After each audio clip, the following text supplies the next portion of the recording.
He is showing a wanton disregard for the general public out there. We just saw him pass a unit on the right side there, a police SUV.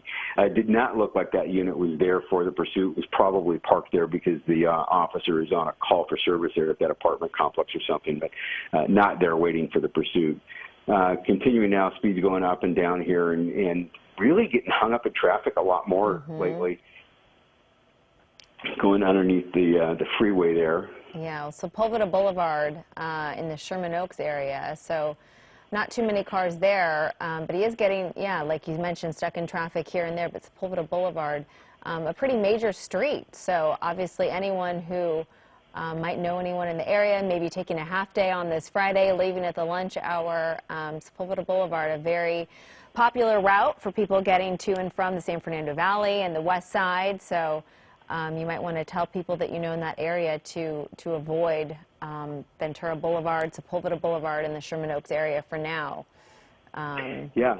Yeah, and now he's getting into some more populated areas too, where there's going to be pedestrians on the street. There could be people out walking around, people in the crosswalks, etc. So very dangerous for those people out there, especially when they're unsuspecting of what's going on or not knowing about what's going on, and they just happen to be there and get involved in it.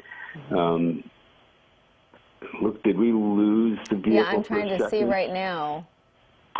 Yeah, I think when we had to go around this tall building there, we might have lost the vehicle. Nope.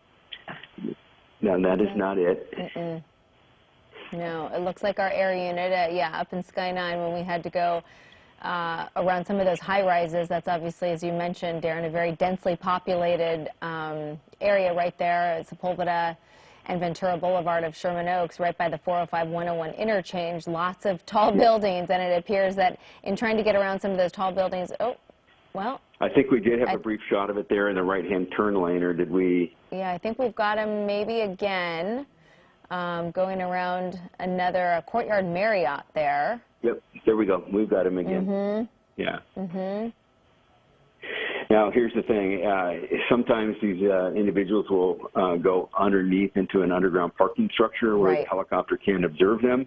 But it doesn't look like he did this, continuing on the city streets there. But it appears as he is trying to use the buildings and the trees perhaps to an advantage, or maybe he's just getting lucky. I'm wondering if he might know where he's going now and trying to evade the helicopter there and get out of sight. And he may have behind that tree there.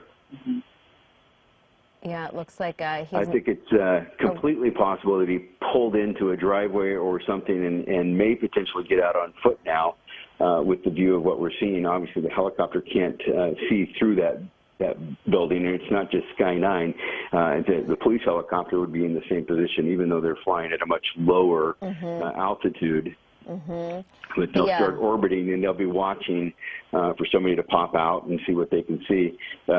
Very different circumstances here, a lot of different possibilities. He could be on foot, hiding somewhere. He could have gone into a structure, potentially could even get into a different vehicle and attempt to escape without being seen at this point. But, you know, we still have to wonder what the initial reason for the start of the pursuit was.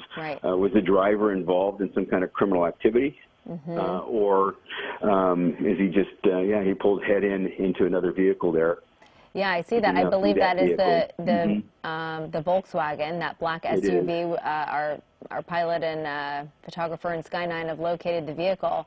It looks like, he's nose to nose with another car